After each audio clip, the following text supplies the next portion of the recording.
बिरादरान मिल्लत इस्लामिया अस्सलामु अलैकुम वरहमतुल्लाहि वबरकातुहू।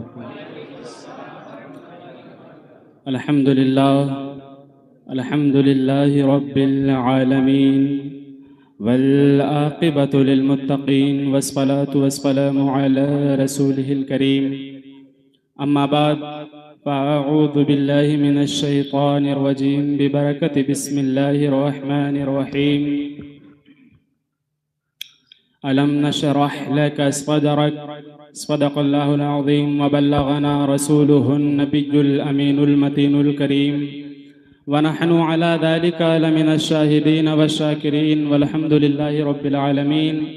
बाद तौहीद के मतवालों, शमअ रिसालत के परवानों, गौस व रज़ा के चाहने वालों, आइए हम और आप सबसे पहले आक़े इनामदार, मदीने के ताजदार, दोनों आलम के मालिक व मुख्तार अहमद मुज्तबा मुहम्मद मुस्तफ़ा अरवाह नाफिदा सल्लल्लाहु ताला अलैहि वसल्लम की बारगाह पुरज़मत में जिस तरीक़े से मैं दुरूद पाक पढ़ाऊँ, मेरे साथ मिलकर पढ़ने की कोशिश करें। पढ़ें अस्सलातु वस्सलामु अलैका या रसूल अल्लाह, सलात वस्सलामु अलैका या रसूल अल्लाह, अस्सलातु वस्सलामु अलैका या हबीब अल्लाह, सलात वस्सलामु अलैका या हबीब अल्लाह, अस्सलातु वस्सलामु अलैका या नबी अल्लाह सलात वस्सलामु अलैका या नबी अल्लाह, व अला आलिका वअला अलिका व अस्हाबिका व अस्हाबिका या सय्यदी या सय्यदी या रसूल अल्लाह या रसूल अल्लाह सल्लल्लाहु ताला अलैहि वसल्लम। सल्लल्लाहु ताला अलैहि वसल्लम।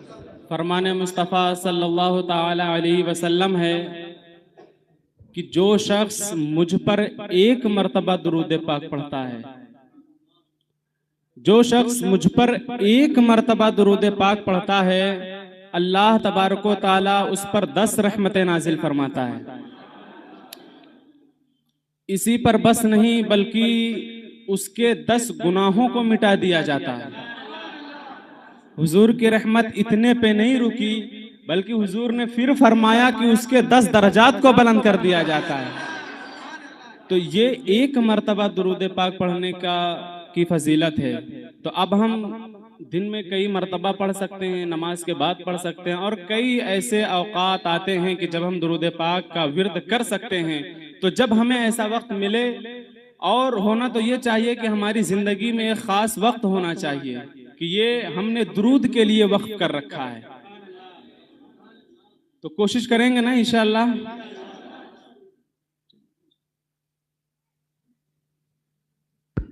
अस्सलामु अलैकुम वरहमतुल्लाहि वबरकातुहू। हजरात, जैसा कि आपने सुना, एजाज भाई ने अभी आपको बताया कि सवाल जवाब का ये सेशन है। पहली बार हम ये सेशन करने जा रहे हैं। सवाल पहले से चुने गए हैं और वो लिए गए हैं जो आवाम की ज़रूरत है।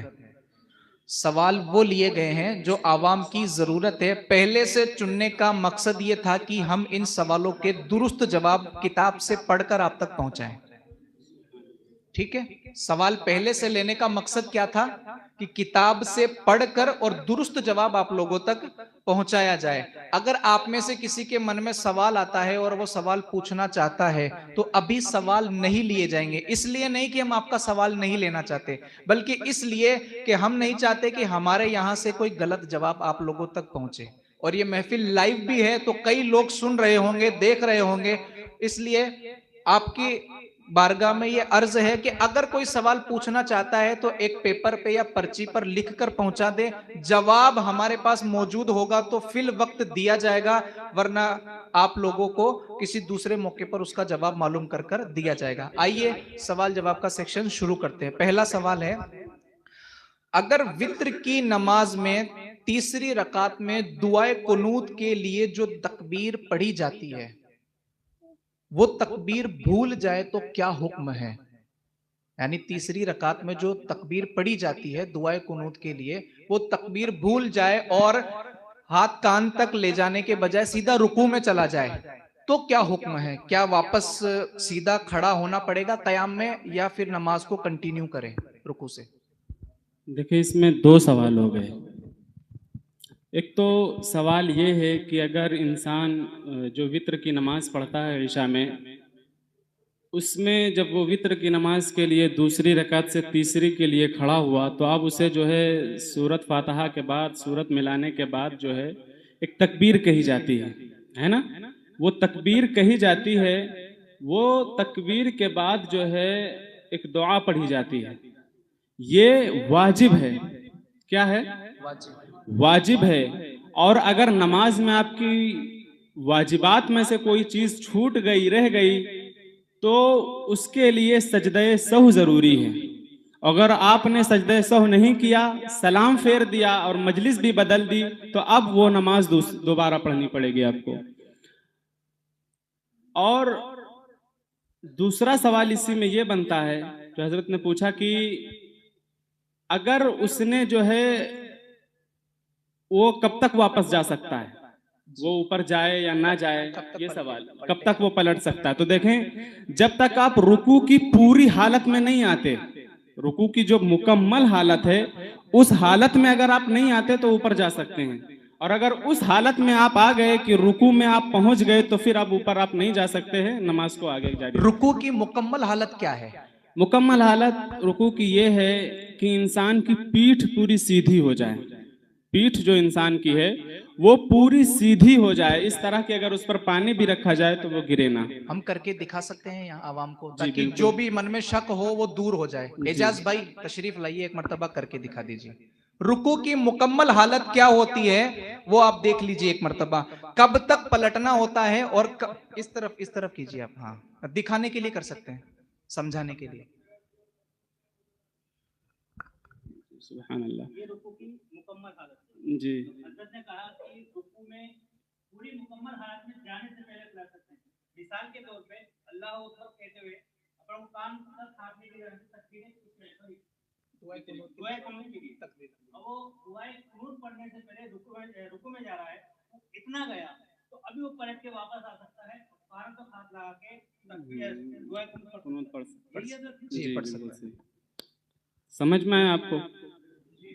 दूसरा सवाल है, मगरिब की फर्ज नमाज में जमात के साथ 1 या 2 रकात छूट जाए तो कैसे अदा करे, और 4 रकात वाली फर्ज नमाज में 3 रकात छूट जाए तो कैसे अदा करे? देखिए, मगरिब की नमाज का ये मसला है कि अगर आपकी पहली रकत छूट गई, अगर आपकी पहली रकत नमाज छूट गई, तो जाहिर सी बात है आप दूसरी रकत में आए। जब इमाम दूसरी रकात की या तो क़िरात कर रहा होगा, या तो रुकू में होगा, या किसी भी सूरत में होगा, वो उस रकत में आए। अच्छा, इस बात का खास ख्याल आप आगे देखें, कब तक वो रकात इंसान को मिल जाती है। जैसे इमाम साहब रुकू में हैं, जैसे हम नमाज वजू करके आए, अगर इमाम रुकू में हैं और हम आके नियत करके कयाम करके रुकू में पहुंच गए, अभी इमाम ने सर नहीं उठाया है, तो वो रकात हमें मिल जाएगी, वो रकात हमें मिल जाएगी। इस पर एक सवाल है, कोई बंदा आया, इमाम रुकू में है, डायरेक्ट तकबीर कहते हुए रुकू में चला गया, ये दुरुस्त है या पहले उसे कयाम करना होगा या रुकू के लिए दूसरी तकबीर कहनी होगी?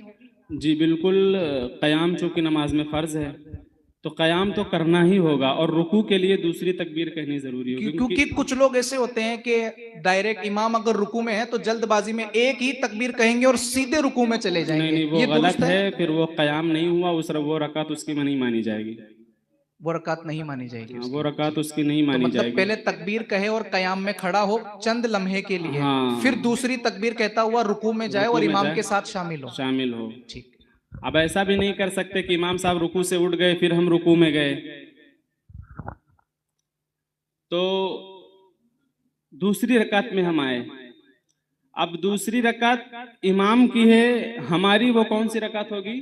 पहली रकात होगी। अगर हम रुकू में आ गए हैं तो हमारी कौन सी रकात होगी? पहली। अब यहीं पे हम धोखा खाते हैं, यहीं पे हम धोखा खाते हैं। इमाम की जो दूसरी रकत है, जब हम आएंगे तो वो हमारी दूसरी रकत रहेगी।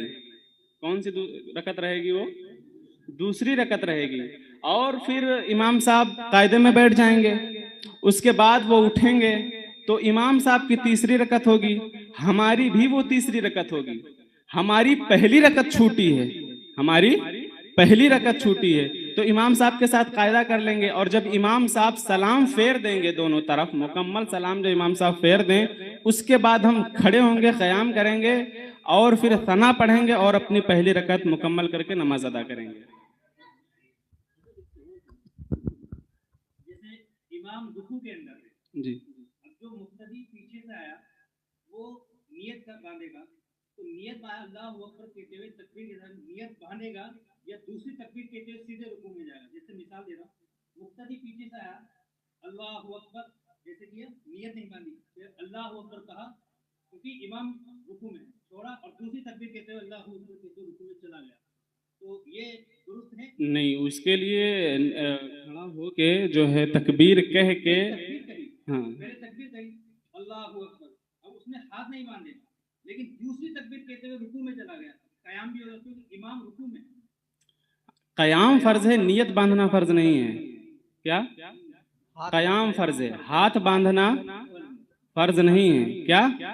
हाथ बांधना फर्ज नहीं है, कयाम करना फर्ज है। अगर कयाम छूटा तो नमाज गई, क्योंकि आपने कयाम कर लिया तो वो रकत आपकी हो जाएगी। कयाम को एक बार जो लफ्ज़ कयाम है इसे आसान भाषा में समझा दे, कयाम का मतलब क्या होता कयाम है? जो हम नमाज में खड़े होते हैं ना जी, जो नमाज में नियत बांध के खड़े रहते हैं उसको कयाम कहते हैं। तीसरा सवाल है, रमजान में सहरी का वक्त खत्म होने पर क्या अजान लगने तक खा पी सकते हैं, या सहरी का वक्त कब तक होता है? खत्म सहरी का माशाअल्लाह, वक्त ये कब भी तक बहुत होता अच्छा है? सवाल है। ये बहुत अच्छा सवाल है, चूंकि अब रमज़ानुल मुबारक की आमद है तो इस सवाल का हमें जवाब बहुत ज़रूरी है जानना। देखें, जो अजान होती है, क्या जो अजान होती है वो नमाज का ऐलान है। क्या है? नमाज वो नमाज का ऐलान है, आपको नमाज के लिए बुलाया जाता है। सहरी बंद करने का वो ऐलान नहीं है। तो सहरी खत्म होने का टाइम अलग रहता है और नमाज के लिए जो अजान होती है उसका टाइम अलग रहता है। अगर किसी ने अजान तक खाया तो उस दिन का वो रोजा उसके लिए जो है वो नहीं होगा। कफारा लाजिम होगा? जी, कफारा लाजिम होगा। तो उसका एक रोजे का कफारा क्या है? वो आगे सवाल आएगा, उसमें है। एक अगर रमजानुल मुबारक का किसी का एक रोजा छूट गया, आप रोजे की अहमियत जानें, क्या रोजे की अहमियत है। वैसे तो नबी अकरम सल्लल्लाहु ताला अलैहि वसल्लम ने इरशाद फरमाया कि अगर रमजानुल मुबारक का किसी का एक रोजा वो छोड़ दे, क्या हो, जो शरीयत ने छोड़ने का उज्र दिया उसके सिवा छोड़ दे, जुमले पे गौर करना, जानबूझकर छोड़ दे, तो वो पूरे साल रोजा रखता रहे फिर भी उस रोजे की फजीलत को वो नहीं पहुंच सकता है। और चूंकि कफारा ये होता है कि आपने उसको तोड़ दिया या आपने उसको नहीं रखा, तो फिर आप इसके बदले में क्या कर सकते हैं जो आपको गुनाह उसका ना मिले। कफारे का मतलब ये होता है कि बदला। क्या?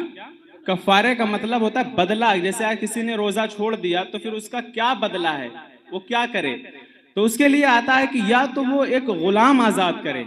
क्या करे? गुलाम आजाद अब चूंकि गुलाम का तो दौर नहीं है, गुलाम का दौर तो रुखसत हो चुका, तो अब उसके लिए ये है कि या तो वो 60 रोजे मुसलसल रखे। कितने? 60 रोजे, और उनमें वो दिन ना आए जिनमें रोजा रखना हराम है, जैसे ईदैन का दिन, वो दिन ना आए। 60 रोजे मुसलसल रखे।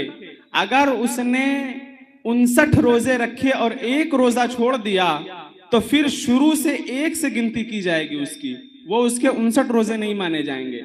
मतलब ये कि 1 से लेकर 60 तक ये दोनों मुसलसल होने चाहिए, इसमें कोई रोजा छूटना नहीं चाहिए। ये हो गया एक कफारा।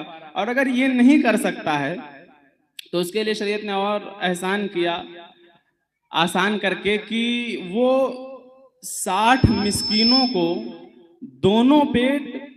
दोनों टाइम भर पेट खाना खिला दे। दोनों टाइम भर पेट खाना खिला दे वो, तो उसके रोजे का कफारा अदा हो जाएगा। क्या ये ऐसे पॉसिबल है 60 मिस्कीनों को एक ही दिन में दोनों टाइम खाना खिलाना है, या एक मिस्कीन को 60 दिनों तक दोनों टाइम पे खाना खिलाना है? दोनों सूरत मानी जाएगी? जी जी, जैसे आसान पड़े। आप किसी एक मिस्किन को 60 दिन तक दोनों टाइम का खाना खिला सकते हैं, ऐसे भी कर सकते या हैं। 60 मिस्कीनों को एक दिन में दोनों टाइम खाना खिला दे? जो आसान लगे, जो इसमें आसान लगे। दोनों सूरत मानी जाएगी। अच्छा, खाने में क्या होता है, कुछ लोग टालने के लिए आलू का पुलाव बनवा देते हैं, सस्ता भी पड़ेगा, कफारा भी अदा हो जाएगा, कंजूसी के लिए होता है ना ऐसा। भाई बेटे का बर्थडे है तो वो शाही पुलाव बनवाएगा, ये बनवाएगा। अब चूंकि शरीयत का मसला है और उसको रोजे का कफारा अदा करना है, तो वो क्या करता है कि आलू का पुलाव बनवा दो यार, जो देख 5000 की बननी थी वो 2000 में निमट जाएगी। तो क्या ये करना दुरुस्त है? देखिए, ये अखलाकन दुरुस्त नहीं है। क्या ये अखलाकन, जब नबी अकरम, हमारा दीन देखें कितना प्यारा है। नबी अकरम सल्लल्लाहु ताला अलैहि वसल्लम ने इरशाद फरमाया हज्जतुल वदा के मौके पर, कहा कि तुम अपने गुलामों के साथ वैसा सुलूक करना, अपने गुलामों के साथ वैसा सुलूक करना जैसा कि तुम अपनों के साथ सुलूक करते हो, और उसे वही खिलाना जो तुम खुद खाते हो, उसे वो खिलाना जो तुम खुद खाते हो। तो अब जब गुलाम के लिए ये हुक्म है, बीवी के लिए ये हुक्म है, तो अब चूंकि इसमें तो हमें कफारा अदा करना है, अपने सर से गुनाहों का बोझ उतारना है, तो उसके लिए वो नॉर्मल खाना जो हम खाते हैं वही होना चाहिए। ये अखलाकन दुरुस्त नहीं है कि उसको जो है एक ही खाना रोज देते रहें, ये अखलाकन दुरुस्त नहीं है।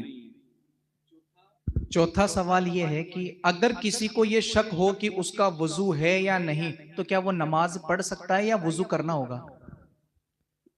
शक में मुब्तला है कि मेरा वजू हाँ, है या ऐसे नहीं। होता है कि जैसे किसी ने असर की नमाज पढ़ी, जैसे किसी ने वजू ताज़ा वजू करके असर की नमाज पढ़ी, और अब चूंकि असर और मगरिब के दरमियान थोड़ा सा वक्फा होता है, मतलब थोड़ा सा टाइम होता है, तो अब बहुत सारे लोग जो है उसी वजू से, असर के वजू से मगरिब की नमाज भी अदा करते हैं। ऐसा जायज़ है अदा करना, उसमें कोई हर्ज नहीं है।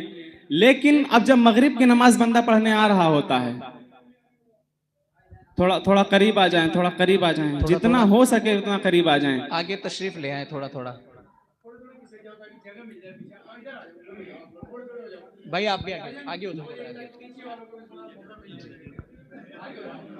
आवाज ना करे, खामोशी के साथ आगे आ जाएं, बस खामोशी के साथ आगे आ जाएं।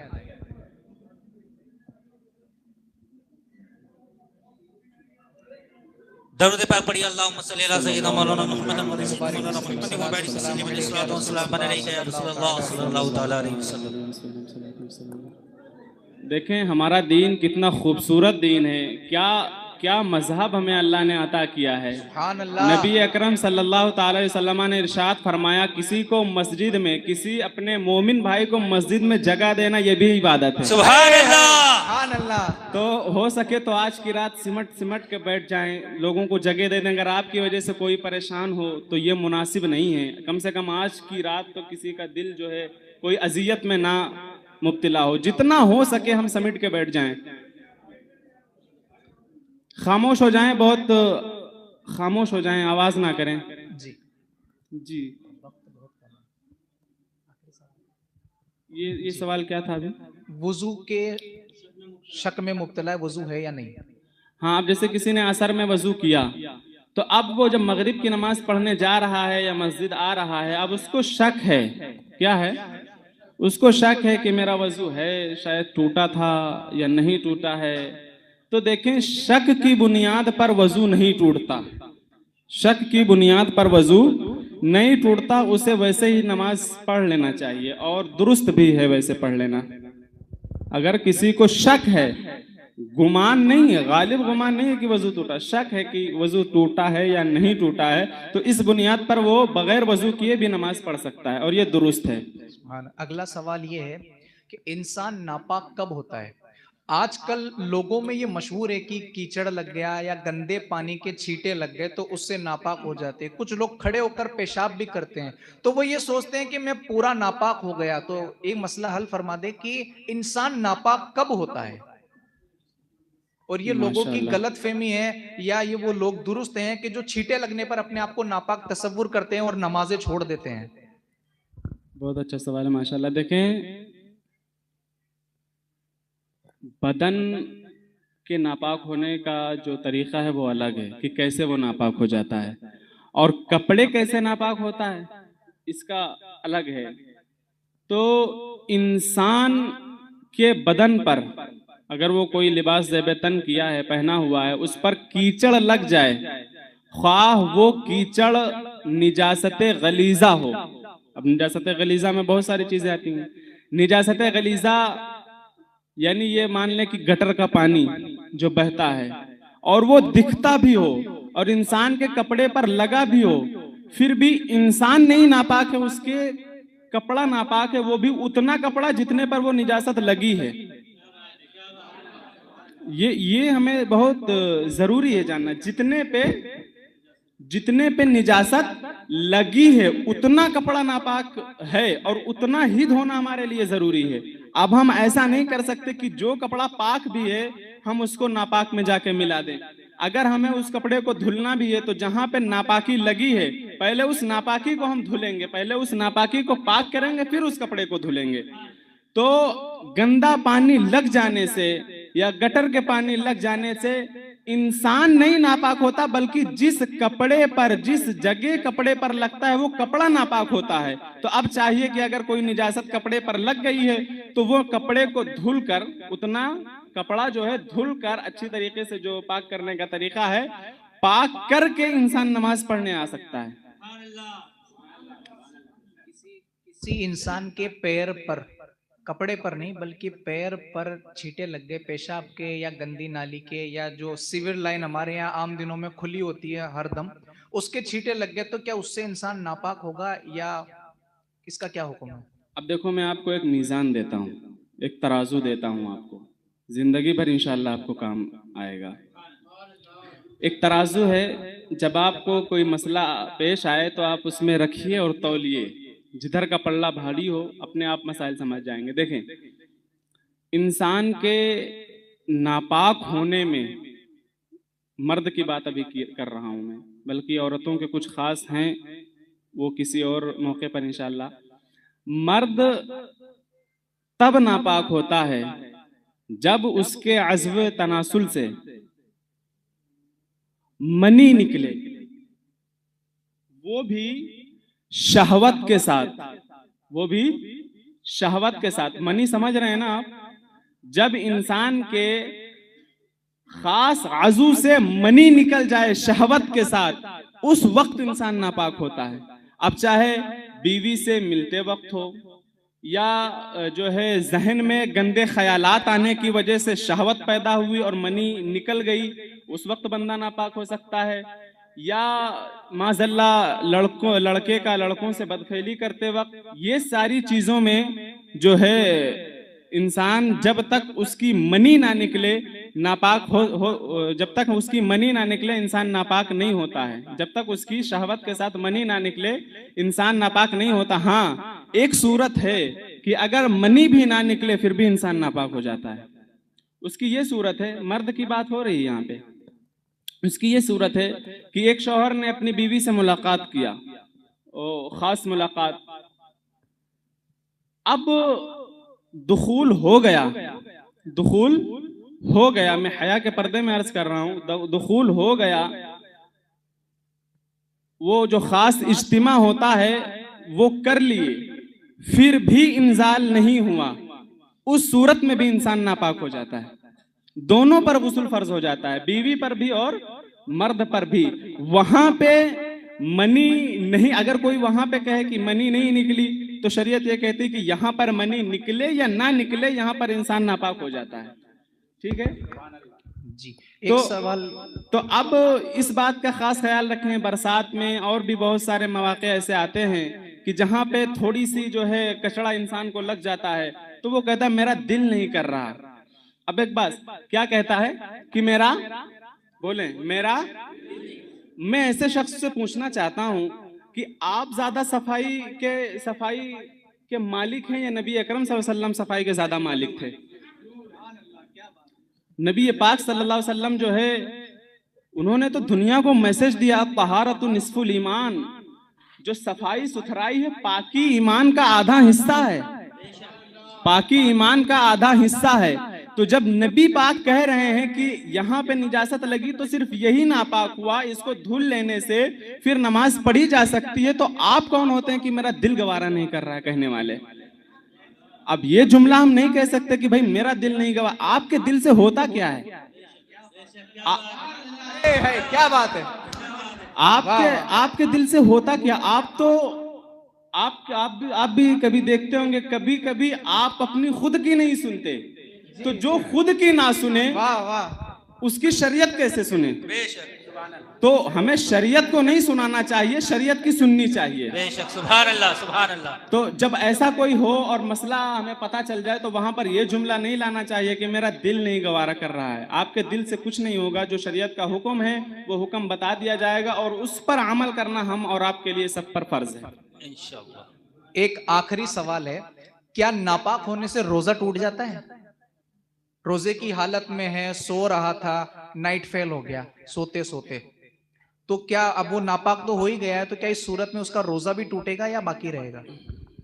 नहीं, रोजा टूटने ना टूटने से नापाक होने का कोई जो है ये मेल नहीं है। अगर इंसान नापाक भी हो जाए फिर भी रोजा नहीं टूटता। हाँ, नापाक बीवी से मिलाप में ना टूटा हो, अगर जो है रोजे की हालत में किसी ने बीवी से मिलाप किया फिर नापाक हुआ, तो चूंकि रोजे की हालत में खाना पीना और बीवी से मिलाप करना तीनों मना है, तो किसी और तरीके से वो नापाक हुआ हो, जैसे हजरत ने कहा नाइट फॉल हो गई हो या और कई तरीके हैं, अगर उन सारी चीजों से हुआ तो रोजे पे कोई असर नहीं पड़ता।